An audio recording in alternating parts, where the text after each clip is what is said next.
clé. L'étude de la Torah, ils ont fait de ça leur force. Parce qu'en réalité, ce n'est pas juste une simple synagogue où on vient juste prier de temps en temps.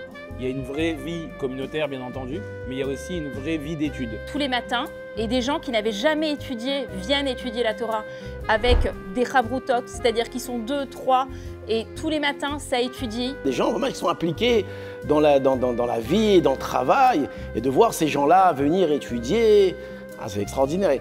Et ce que j'ai beaucoup apprécié, c'est des gens qui n'ont pas de temps, à perdre. Ça veut dire qu'ils veulent étudier, ils veulent que ce soit sérieux, ils veulent que ça soit direct. On n'est pas là pour rigoler, on est là pour toujours dans une bonne ambiance, mais on est là, on veut sérieux, on avance. C'est un truc qui est spécial au Beth Midrash de Clé, là on vient étudier, c'est qu'une personne qui vient une fois, elle revient. L'ambiance elle est incroyable, il y a des rabbinim super intéressants, le Rav Eitan, il a tellement de choses qui passent dans la tête.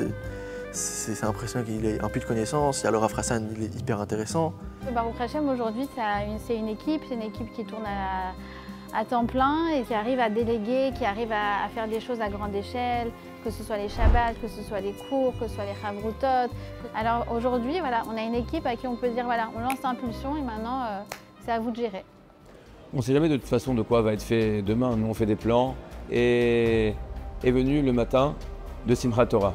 Clé nous a démontré que ce n'était pas simplement une synagogue, c'était aussi une réponse d'urgence à des besoins. C'est des dizaines de personnes qui nous demandent en même temps de l'aide urgente. Ils n'ont pas de quoi manger. Énormément de Chayalim ou de familles de réfugiés qui viennent de Sderot, qui viennent de partout du pays, mangent kasher badat, c'est-à-dire avec un niveau de cacheroute supérieur au Beddin.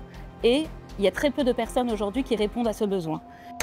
Avec un reportage auprès d'un rabbin et de sa communauté qui prépare chaque jour des repas kasher pour les personnes déplacées des kibboutz, mais aussi pour les soldats. Né au lendemain des massacres du 7 octobre et sous l'impulsion du Rav Eitan Galam. Chaque matin, une dizaine de personnes préparent des sandwichs pour les réfugiés et les soldats. Beaucoup ont mis leur travail ou leurs études de côté. Et donc le Rav Galam nous a proposé, dans une cuisine improvisée qui sert à faire les kidouches à la synagogue, de monter une équipe pour tous les jours, préparer à manger 100, 200, 300 et la demande n'a fait qu'augmenter. Quand on est arrivé dans la cuisine, en fait, on s'est retrouvé avec une cuisine où il n'y avait absolument rien. C'était une cuisine même pas pour quelqu'un chez lui, quoi, à la maison.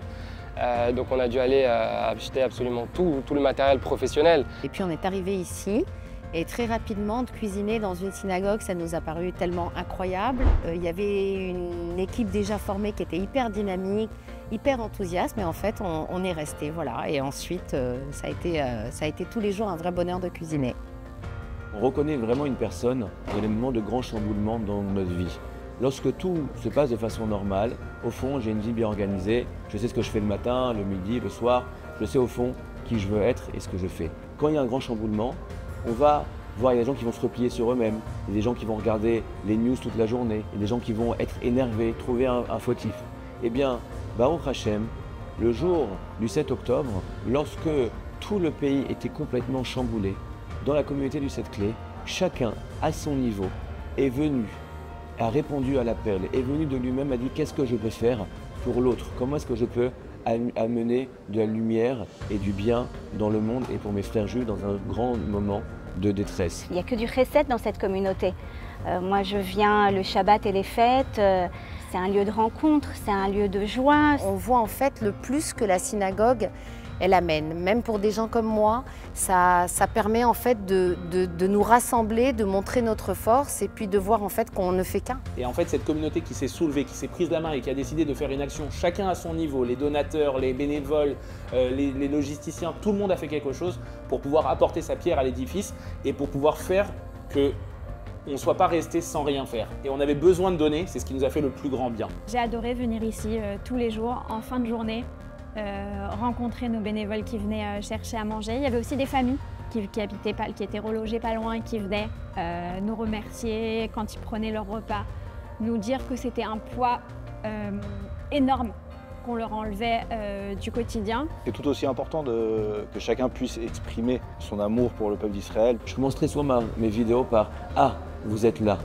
Mais là, je peux vous dire réellement, vous avez été là, vous avez été présents, et vous n'imaginez pas la fierté de voir qu'au fond, tous les enseignements qu'on essaye de faire passer depuis des années lors des cours, lors des livrets Torah, eh bien on a pu les voir réaliser, cristalliser dans ce moment de besoin pour le Ham Israël.